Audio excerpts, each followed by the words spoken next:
Welcome to Hedge Fund Tips with Tom Hayes for the week ending November 6th, 2020. This is our 55th VideoCast and our 45th podcast.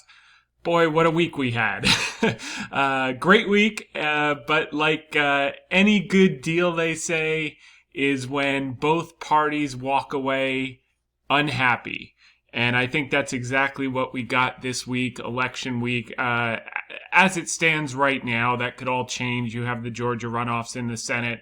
We won't know till January 5th, but it looks like the Democrats can be happy because they will potentially control the executive branch with VP Biden becoming president-elect.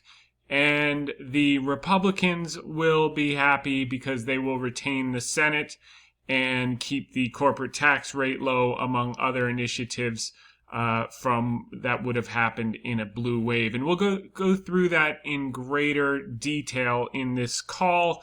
But this is a case of having all the cake with none of the calories.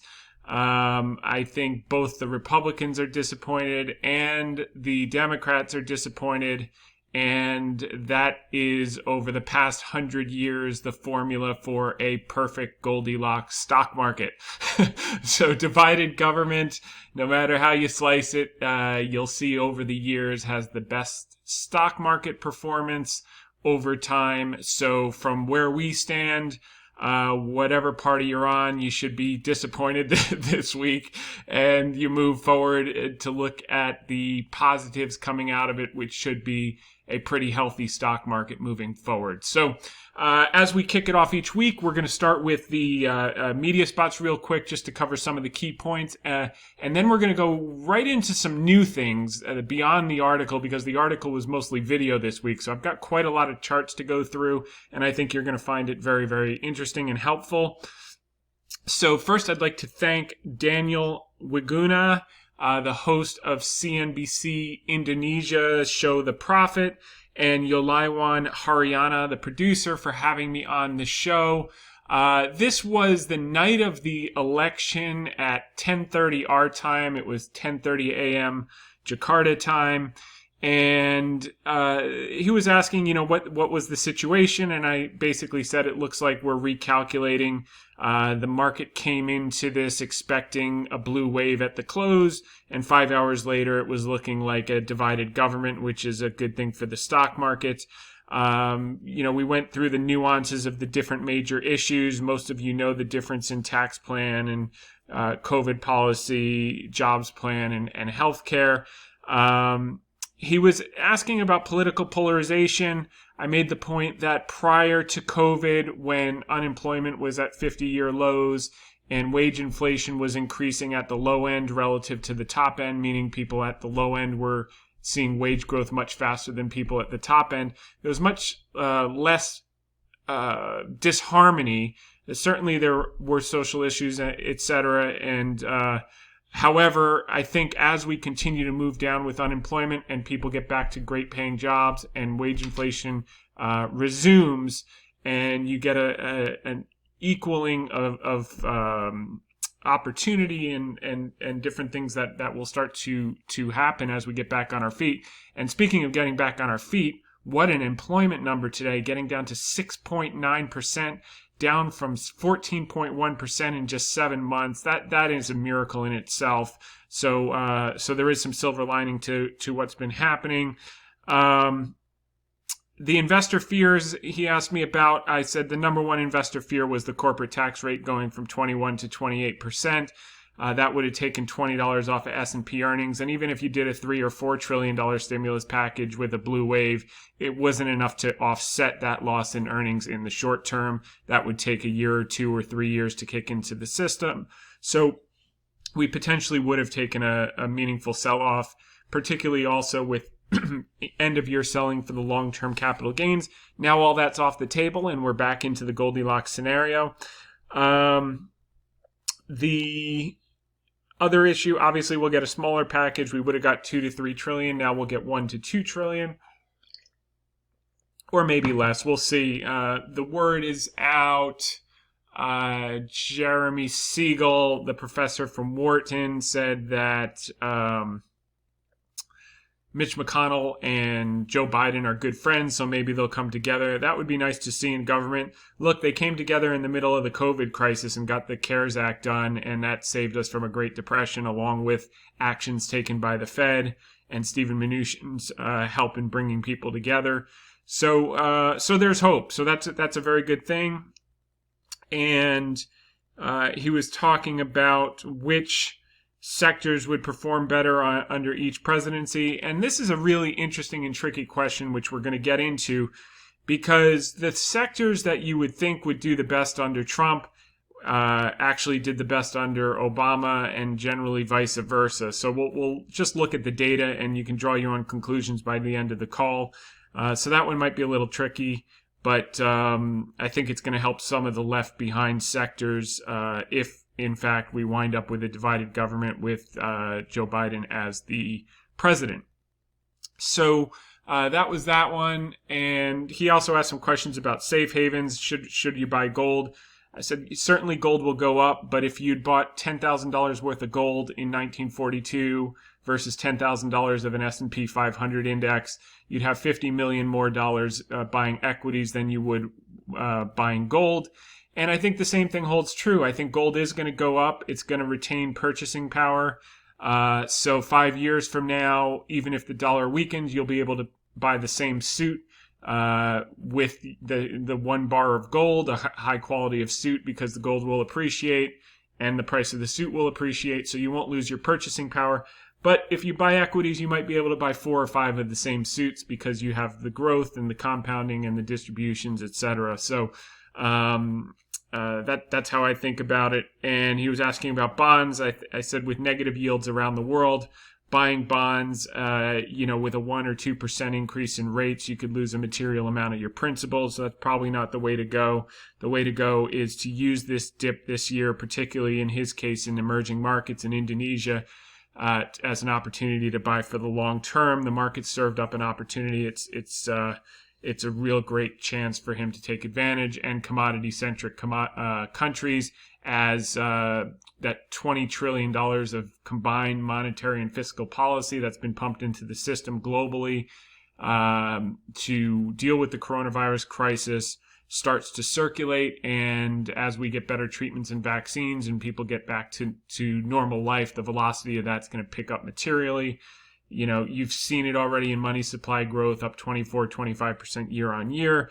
So, cash is going to be trash, and you've got to have exposure to assets to do well. And you could do exceptionally well if you have the right assets. And that's why we come together each week to talk about that. So thank you again to Daniel and Yolaiwan. Moving on to Yahoo Finance. That was on Wednesday. I want to thank Alexis Christoforous and Sarah Smith for having me on the show. Enjoyed that one. And what we covered here was, again, a situation of having your cake and eating it too. The most bullish outcome is the gridlock. The tax fear is now off the table, so the earnings won't be impacted. Earnings estimates have now moved up even from 167 to 168, so in the last week alone. So that's really good. Obviously, the downside is a smaller package. However, tech started going up immediately. I also laid out the fact that this might be the everything market, because cyclicals historically outperform in the 6 months following elections and in a new business cycle. And we kind of have a situation of a delayed business cycle and a delayed election result, because, it's going to take, I don't know exactly how long. I mean, it will just be disputed, et cetera, but, some time to get a definitive winner on both the Senate and the executive on the presidency. But I think that the numbers are going to be clear enough soon enough that that some of these statistics can start to kick in. But the key point that I covered both with Alexis and the next day with Jill Malandrino, I want to thank her for having me on NASDAQ trade talks the next day, and we covered a lot of the same subjects, so I'll just nip them in the bud here, was that irrespective of the political issue, what you have is a situation where one, of course, you've had $20 trillion of fiscal and monetary policy global to solve a $3.6 trillion problem. But the four constants are, we're going to get stimulus, hopefully sooner than later. It would have been 2 to 3 trillion. Now it's going to be 1 to 2 trillion. That's fine because the corporate tax rate stays low. We are going to get a vaccine before the end of the year. The AstraZeneca CEO was on saying that yesterday morning, as was the Pfizer CEO a couple weeks ago. So those are all good things. Hundreds of millions of these have already been produced. Now we're just, getting to the step of emergency authorization and then full approval. 3, what we're going to see here as this election stuff winds down is the states are going to start to reopen more aggressively. That's going to add a tremendous amount to GDP. And the fourth constant, no matter what happens politically, is that you're going to have an unlimited Fed backstop. And Jay Powell said as much this week. So you'll see accommodative. They're going to pin the short end of the curve. The long end of the curve, they're going to allow for the time being to do what it's going to do. And over the past few weeks, it's been trending up in yields. And we're going to discuss that today. And then, of course, they'll continue with asset purchases as required and lending facilities, whether that's mortgage-backed securities, treasuries, and or corporate credit if required. So the backstop is there. The checks and balances with a divided government is there. The lagged effect of the stimulus in the 6 to 9 months, that 20 trillion getting into the system, plus potentially another 1 to 2 trillion coming out of the U.S. is going to be a big deal. And you're going to see continued deficit spending around the world. So if they're not touching the long end of the curve, those yields are going to widen. The curve is going to steepen, and that's going to be very good for banks and credit expansion, which is required for a new cycle. So a lot of good stuff coming out of that. So again, thank you to Alexis. Thank you to Jill. And then on Monday, Meta Singh and Shivani Kumarasan asked me about the the election. I said, no matter what happens tomorrow, it will be the impetus to get the stimulus done in coming weeks after the election is decided. So we haven't decided the election. I wouldn't expect stimulus, but I do think they're going to move ahead because there's no political reason to hold it up anymore once that's decided. And then the next day I was also in an article for Reuters from Noel Randowich, and Chibuke Ogu was the gentleman who interviewed me. I've done a couple with him, so thank you to Chibuke Ogu. And my quote was early results. Okay, this was also the night of the election around 10 o'clock. I spoke to him. I said the best case is going to be a gridlock either for a Biden or Trump presidency. I think the market is repricing its assumptions, said Thomas Hayes, chairman of Great Hill Capital. So what was basically happening, you went in expecting a blue wave, and by 10 o'clock we knew we were likely to get a divided government regardless of which way the presidency swung, and that was a good thing when we saw the Republicans hold the Senate and likely the Democrats held the House, although lost a handful of seats, and likely have the executive. Although we'll see. But no matter how you slice it, it looks like it's going to be divided, and that's an ideal scenario. 2 weeks ago, when everyone was buying insurance and panicking into the election, we put out the article, the Taylor Swift "You Need to Calm Down Stock Market and Sentiment Results." You can review every article we've ever written on a weekly basis. If you go to hedgefundtips.com and scroll down the right side under categories, click on commentary or click on sentiment. They show up in both categories. And what I showed at this point when everyone was panicking out ahead of the election was that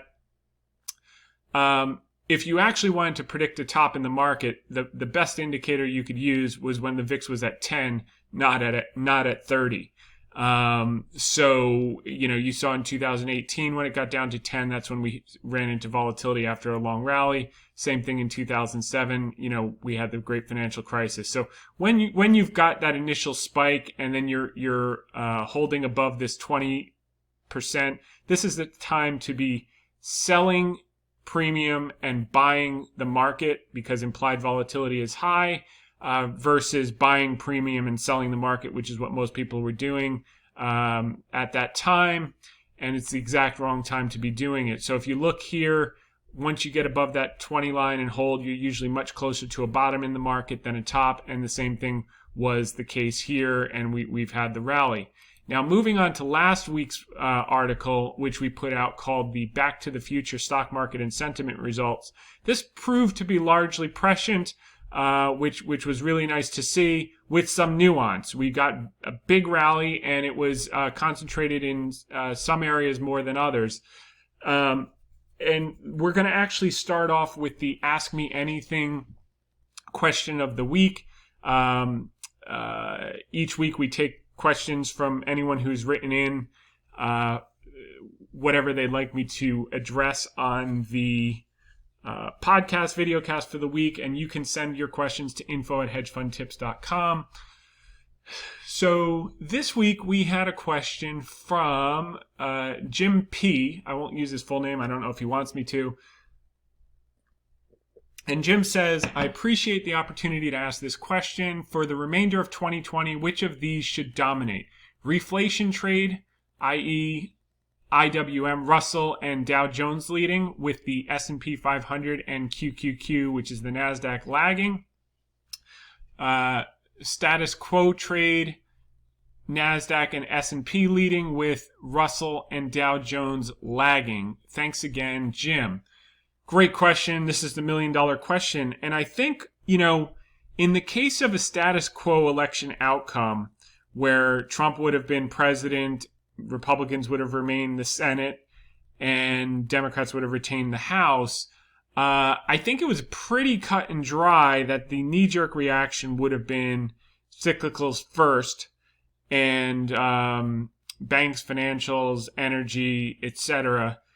And the initial reaction off of what was perceived to be a Biden presidency, Republican Senate, and Democratic House was really a rally in everything. And while it felt like it was only tech, it actually turned out to be everything. And we're going to actually go through it. But I want to show you because, we put out this bold call last week when everyone was very, very negative, and we said that this was back to the future like 2016. There was weakness into the election, and that the market bottomed the Friday before the election and started to regain most of the previous week's loss on the day before and day of the election, and followed through towards the end of the week. So that's exactly what happened this week. We basically regained all the losses in the major indices in the last week. So it was the exact same thing. And you could see what the stock market was doing. It was actually lower than this because this was the Wednesday I put the article out, and the Friday we did the podcast, it was even lower. And we did get this type of V-shaped recovery in the S&P 500.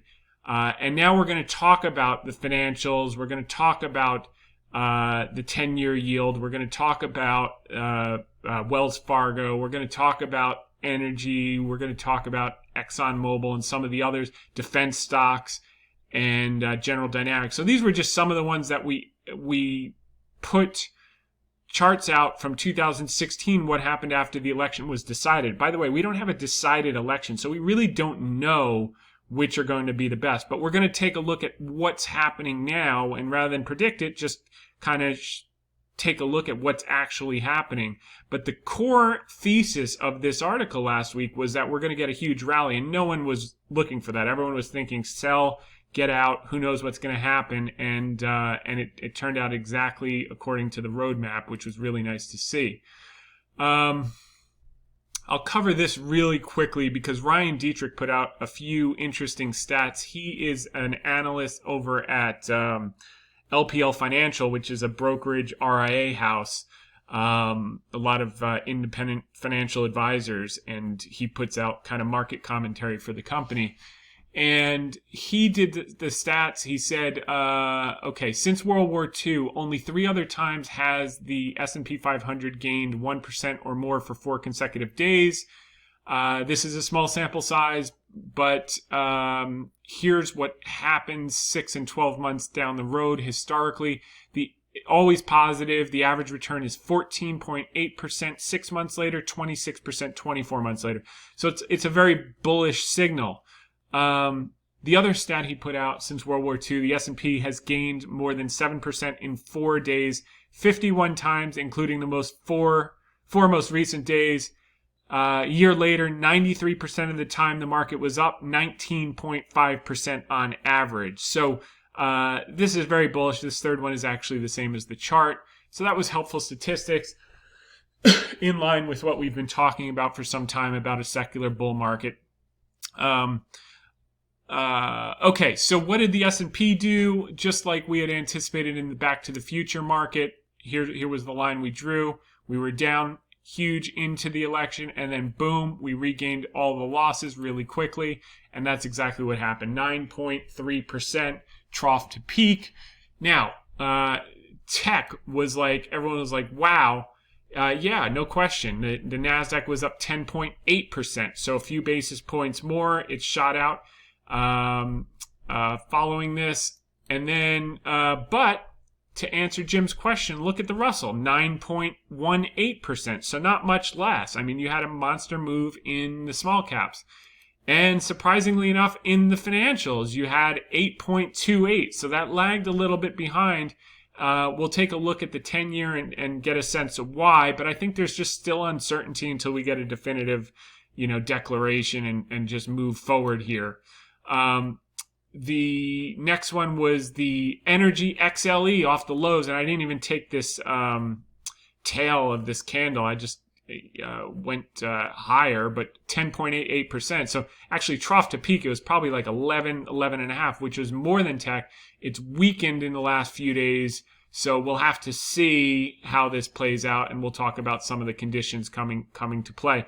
But, the key thing about reduction of drilling, or if number one, he's blocked in the Senate with a lot of these things, but even if he can reduce drilling on federal grounds with an executive order, I don't know if he can or he can't, but that would be bullish for the sector because we do have to take out some of the weak players and take some more supply offline. I think Trump's claim that you'll be seeing, it wasn't Trump's claim, it was actually Harold Hamm's claim that you'll be seeing $6 gas at the tank. I think that's an exaggeration, but I do think that we'll probably be seeing $3 or $4 at the tank 3 or 4 years out for sure. Part of that's going to be due to supply reduction because of the new administration. I think part of that is going to be, President Trump had a lot of leverage with the Saudis for some of the things that happened that he didn't press them on, and I think they had a helpful quid pro quo to keep oil prices down. He was always, from the 80s, if you looked at his interviews, anti-OPEC. He said it was a cartel. It was price fixing. So he put a lot of pressure, and basically anything he offered them in terms of friendly trade deals, negotiations, were always contingent upon not driving the price of oil up, which had been the case in earlier stages of the last decade. I think that's going to go away. I don't think the Saudis are going to feel compelled as demand comes back. I mean, right now, in some sense, they don't have a choice, obviously, but because demand fell off the face of the earth because of COVID. But with that coming back now, you're seeing the demand in China. You saw an 8 million barrel draw this week, which was phenomenal. I don't think there's going to be the will to keep prices low if President Trump is no longer in power. And I think with the global green initiatives, you're going to see a lot of supply taken offline globally. And but the demand is going to continue because you have an emerging middle class in the emerging markets, which is huge. And it's going to be some time before renewables can be cost effective to fully replace and available to fully replace. So I think in the short term, you're going to have one last hurrah. And I think you're going to see $3, $4, or $5 at the tank, and that's going to be very, very good for the sector. So while in the short term, the markets, had this nice 10.8% move off the bottom, it's figuring itself out. But the big beneficiaries are obviously going to be the largest players. You know, the marginal players are going to be toast, and the bigger players like the Exxons, the Chevrons, the Conocos are going to be the first huge beneficiaries, and then maybe the second tiers are also going to stay strong. The Diamondbacks, the EOGs along that ilk. So that was nice to see that big move from last week's podcast. Same with defense stocks. That was another one of our big ones that we covered in the Back to the Future thing and article, and those were up 10% off the bottom. So that was really nice to see. They faded, and now they're coming back a little bit, so that's positive. Even Wells Fargo, the most hated stock in the S&P 500, jumped 9.45% off of that article, off the lows, and it's just been trending here, waiting for direction. And the direction is the 10-year yield, and we're going to talk about that in a little bit. And then we also pointed out, when we were talking about defense and financials, we pointed out Wells Fargo in the Back to the Future article. Defense, we pointed out General Dynamics. That had a monster run after the article of 11% in a number of days. So everything is following according to script. It appears in the short term, rather than being a cyclicals only, it seems to be an everything rally, tech included. But we're going to kind of drill down a little bit on that, a little more on that today in this podcast VideoCast. Now, although tech had the big first day jump, they did close red today, FANG stocks. So it'll be interesting to see. They could have some short-term juice. I'll leave that to the day traders. But I think the general trend is they need to rest. And the reason being, we spent a lot of time last week on Apple, Amazon, Google, and Facebook because I went on Cheddar with Kristen Scholler to talk about their earnings last week. But the key thing there was that, you know, the S&P is going to grow about 24% next year. It's trading at about 20 times forward earnings, whereas these four stocks on average were trading at 39 times earnings, 2021 earnings, 51 times current year, by the way, but 39 for 31% growth. So you're paying 95% higher multiple for 26% higher earnings growth rate. You know, the argument is, well, now it's the initial knee-jerk reaction was to pull out the Obama playbook, Obama administration playbook, where it was low rates, slow growth, where you had to pay up for the small pockets of growth that existed, which was effectively FANG, and everyone just knee-jerked right back into that when it looked like Biden was potentially going to be president. So, which in fact looks likely, but we don't know yet. So I think that, so if you look here at Apple, it spiked and now it's, slowing down. Same thing with Amazon. You know, Jeff Bezos has sold $10 billion of stock this year, $3 billion, I think, in the last week alone. So that's something to keep in mind. But, I don't like this whole head and shoulders thing, but may or may not be setting up. I don't know. You could also have a breakout. But the point is, there are enough other places. Same with Facebook. You got a huge red candle today. And same with Google. It looked like it was breaking out. And now maybe it's a failed breakout. Maybe it's just resting and it's going to keep persisting higher. The point is that there are a lot of different ways. The question is, how much do you want to pay for what earnings growth rate? And right now, if you want to own these, because you're going to say, well, it's the Obama playbook, I got to pay whatever I got to pay for slower growth and find growth in a scarce environment, then the question is, well, do you want to pay a 95% higher multiple for only 26% higher earnings growth rate? Or can you find other pockets, other sectors that are also going to grow, on average 31%, but you don't have to pay 39 times. Maybe you only have to pay 30 times, maybe a one-time PEGS, price to earnings growth, to get that. And I think more and more opportunities are opening as you see, industrials, consumer discretionary, materials, and financials are going to grow earnings next year at the same pace or higher than the S&P 500, in some cases materially higher, whereas infotech and infotech and communication services are going to grow at a lower pace than the S&P 500. So why would you pay almost double the multiple for nearly half the growth? And why are they going to grow at a slower pace? Because they pulled forward a tremendous amount of earnings growth this year. And that's not to say they're not going to grow, and that's not to say their stocks are not going to go up. We're talking about relative performance. That's the case that we've always made. So while you want to have exposure to all of them, the question is going to be the weights going forward. Can you put more weight in those areas that are going to grow as fast or faster and pay lower prices, which in the long term, the statistical data shows you'll be better off for.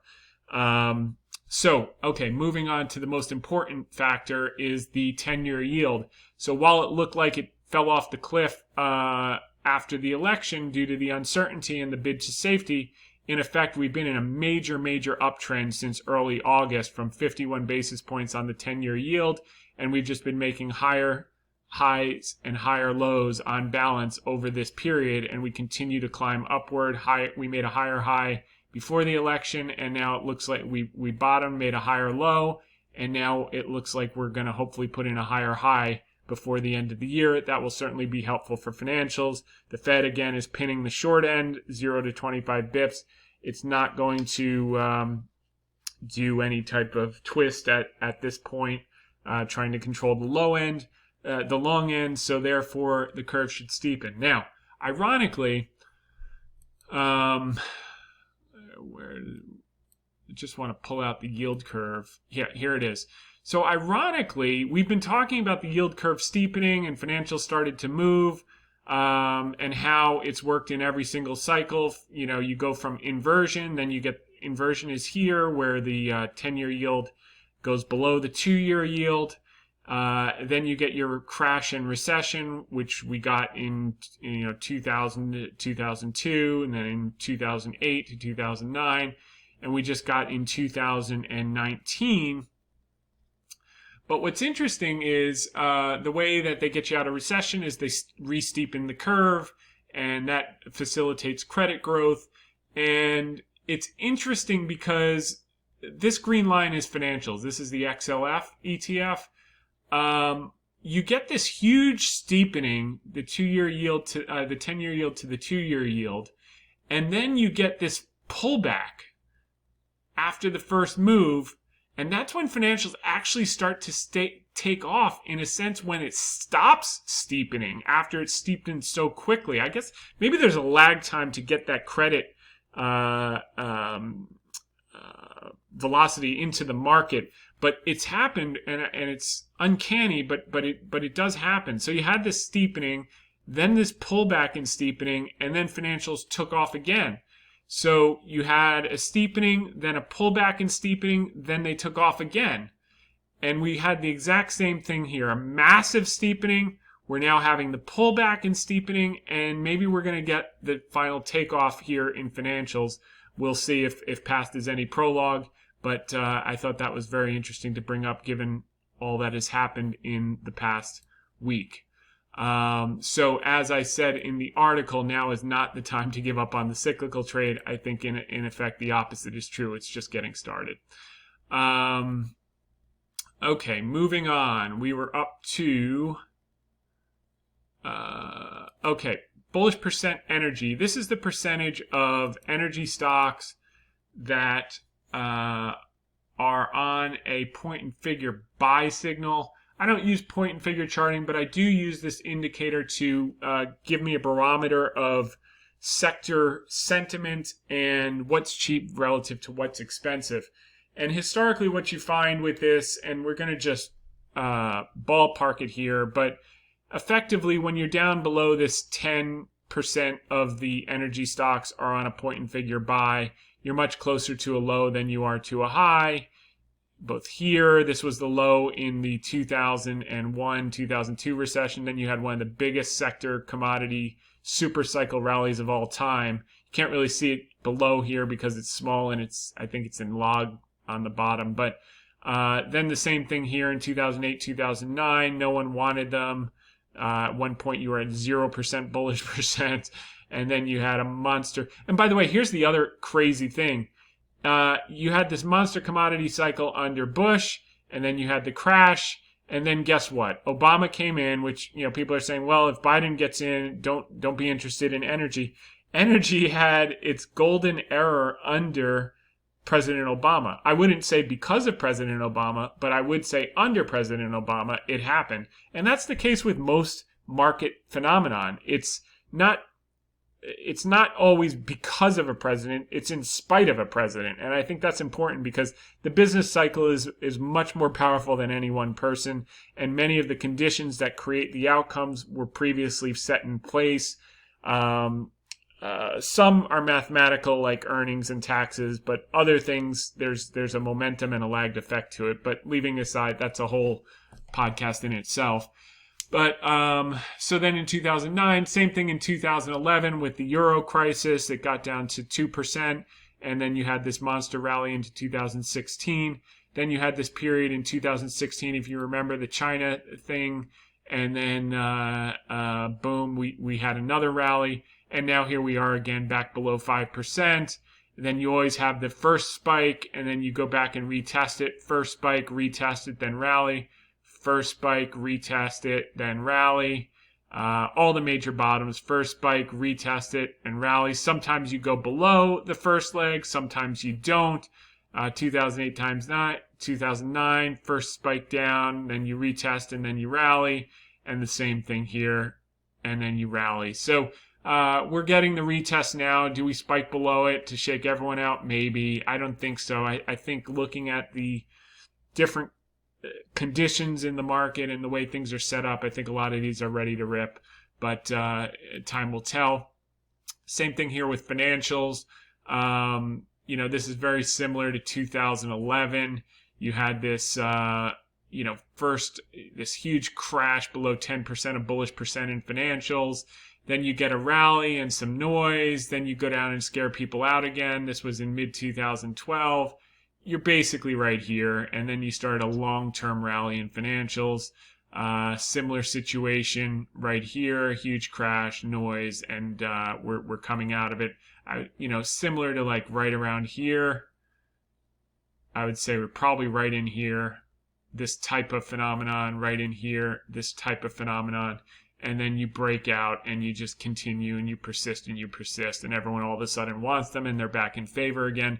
And that's really irrespective of who's president. With the divided government, you won't get any crazy things through to crush the banks or crush the energy industry. You'll get stuff at the margins, but it's not going to be material. And if anything, it just controls the supply and it helps the big players in each sector. So that's a good thing. Next is, I can quickly go through this, just sector by sector, the bullish percent, so you can have a sense. Other than energy and financials, there's nothing really that just feels super cheap, like it's at an extreme high or low where you could either start shorting. Most everything right here is feeling mid-range. Communication services at 61. NASDAQ is, at 57. Consumer discretionary, there's probably some bargains here at 55. Energy is obviously cheap here at 16%.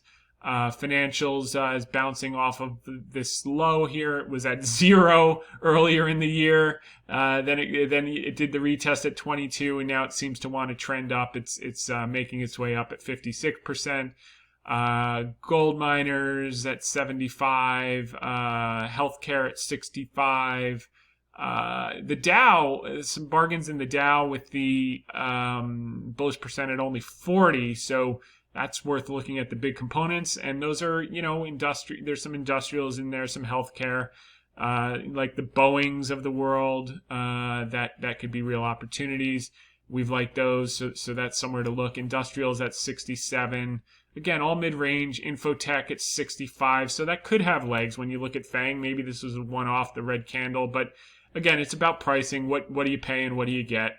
Materials at 65. So there's a lot of things here. If you dig down within the sector, you can find opportunity. NASDAQ's only at 64.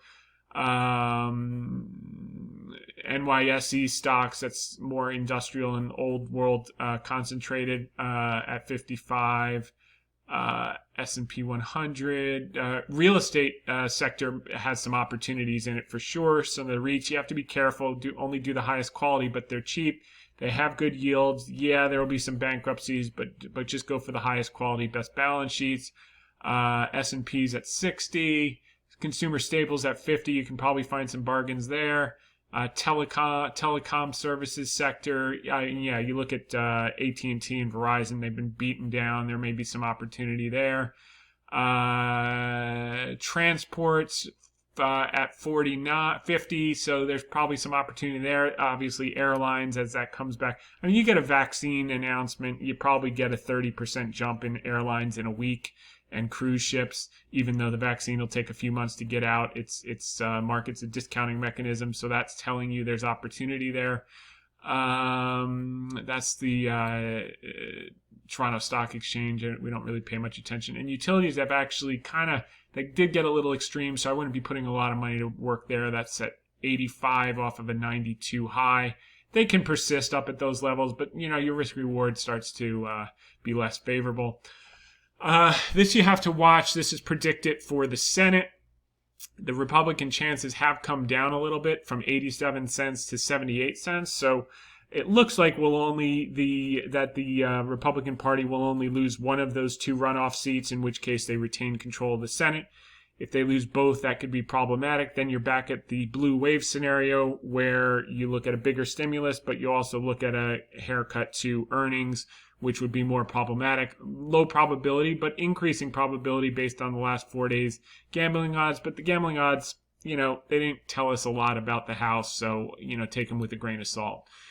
Article of the week. We've covered a lot of it, the knee-jerk stock market and sentiment results. This was the day after the election when FANG was going bananas and everyone said, that's it, we're back, same playbook. And I said, hold on to your horses. It's probably more likely an everything rally than just a tech, and that's certainly proven to be the case in the last 48 hours as we went through each individual sector earlier in this podcast video cast. Where was the sentiment midweek? The bullish percent in the AAII sentiment was only at 37%, which is mind-boggling, because we had moved the 2 days before the election as anticipated, and then after the election to get such a low read relative to that action. We're not near an extreme. It's moved up is what I want to say, but it's not at an extreme after a big run. Tells you we've got potentially some room to run, and certainly was the case with the Fear and Greed Index at 36. Quite a lot of wall of worry to climb. And even I looked at the National Association of Active Investment Managers. They even came down lower. They've been selling out of stocks the last 2 weeks, so they're going to have to play catch up into the year end if they want to keep their jobs. Now, as I've emphasized for over a month, the catalyst for change will be science. Don't bet against science. The vaccine and treatments.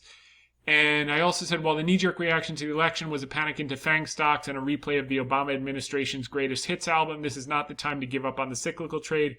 The expectation for slower economic growth due to the expected election outcome may be short-lived. There's simply too much money in the system now, and the stage is set for a new act business cycle. With all the deficit spending, $20 trillion between fiscal and monetary globally, and that always works on a 6 to 9 month lag. Velocity is going to pick up. People are going to take vaccines and treatments and get back to work, and they're wearing masks more than they had been. This is all going to lead the way for a steeper yield curve, yields on the long end to blow out.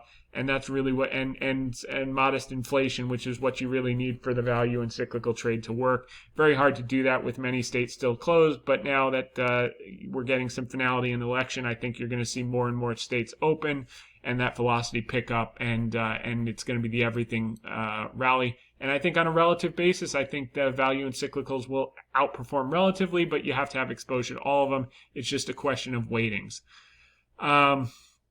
This was an article from the Wall Street Journal. The OPEC producers, they're going to do what's in their interest, which is to continue the higher end cuts. They were at 7.7 million barrels to the end of the year, and then they were going to move to 5.7 until April of 2022.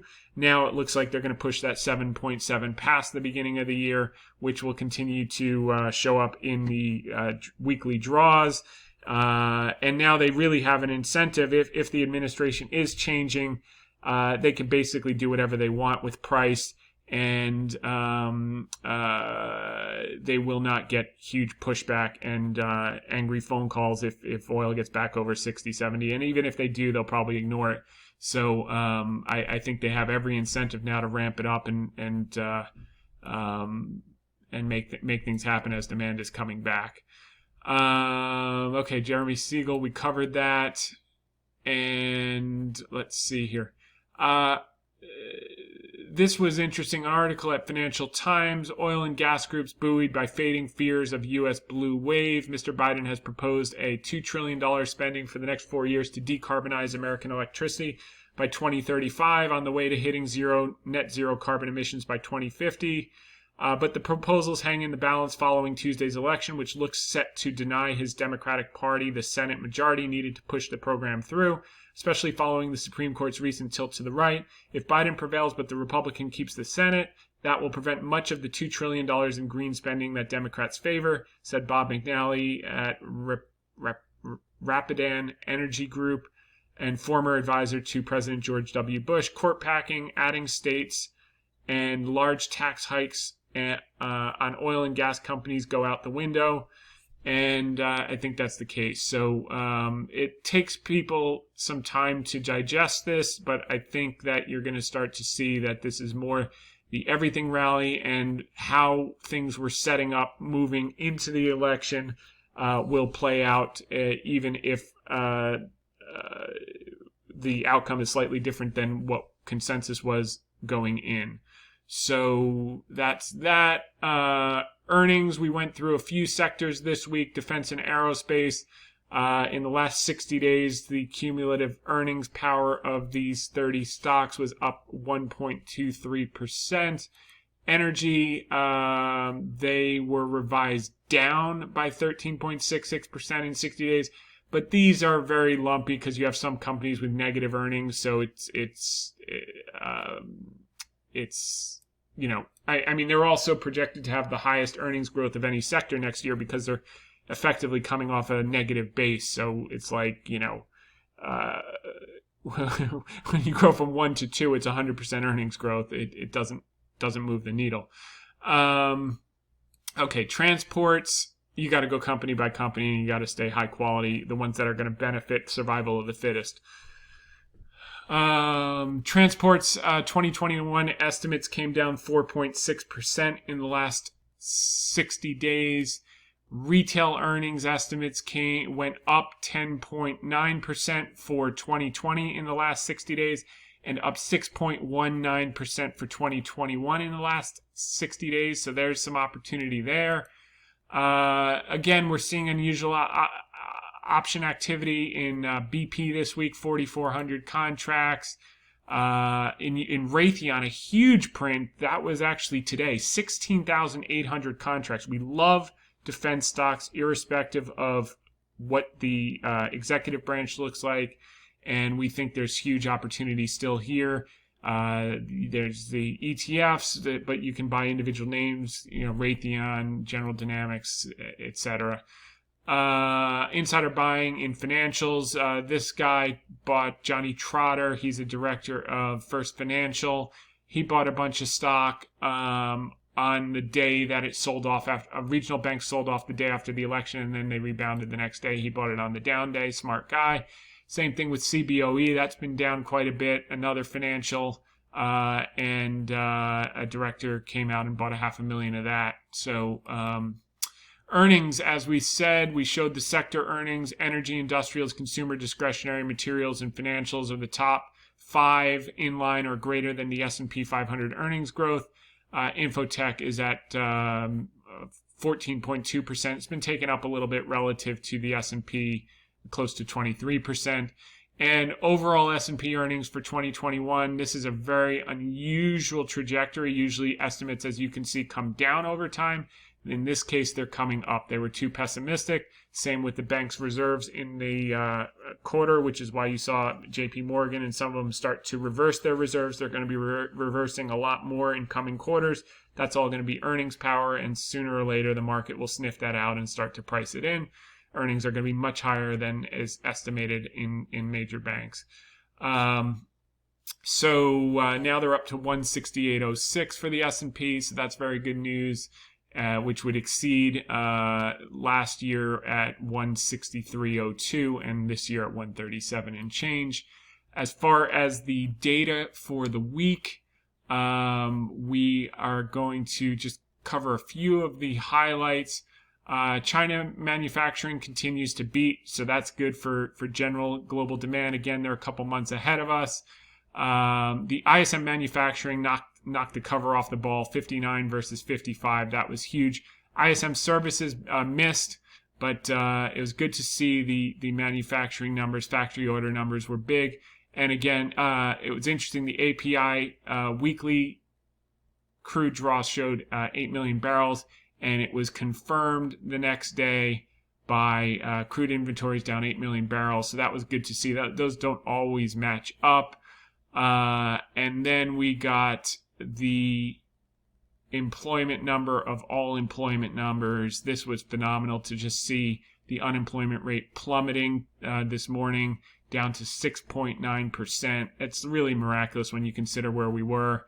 And non-farm payrolls added 638,000 relative to 600,000 expectations. Non-farm payrolls knocked the cover off the ball with 906,000 new jobs. Last print was 892. Expectations were only 690,000. Again, the unemployment rate plummeted down to 6.9%. And consumer credit is expanding materially. This is a sign of a recovery. You need credit growth to have a recovery. Expectations were 9 billion. It hit 16 billion relative to negative 6.3 billion last print. So again, this is all constructive, moving in the right direction. The rig counts were up modestly, 226 from 221.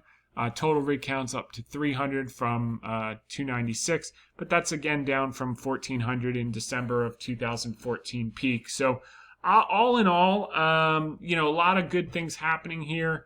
Last thing I'll leave you with, just in terms of like general outlook, we are at a really historic low in terms of commodity demand, undervalued relative to the broader market. This is from S&P GSCI. So this is these are generational opportunities, and if you think that we can print $20 trillion to fill a $3.6 trillion pothole and not get modest inflation, and that won't be felt in commodity prices, it's just not. It's really impossible to happen. So just a question when that velocity kicks in, when the economies reopen, and then this demand just goes crazy, just like it did after the 2000 recession, just like it did in the 70s and in the mid 80s as well. So we're at a major low here, and putting it in perspective, you can see the opportunity. So hope you found that helpful this week. It's been a long, exciting week, and generally a very good week in many regards. We'll be back next week, same time, same place, and we'll see you then.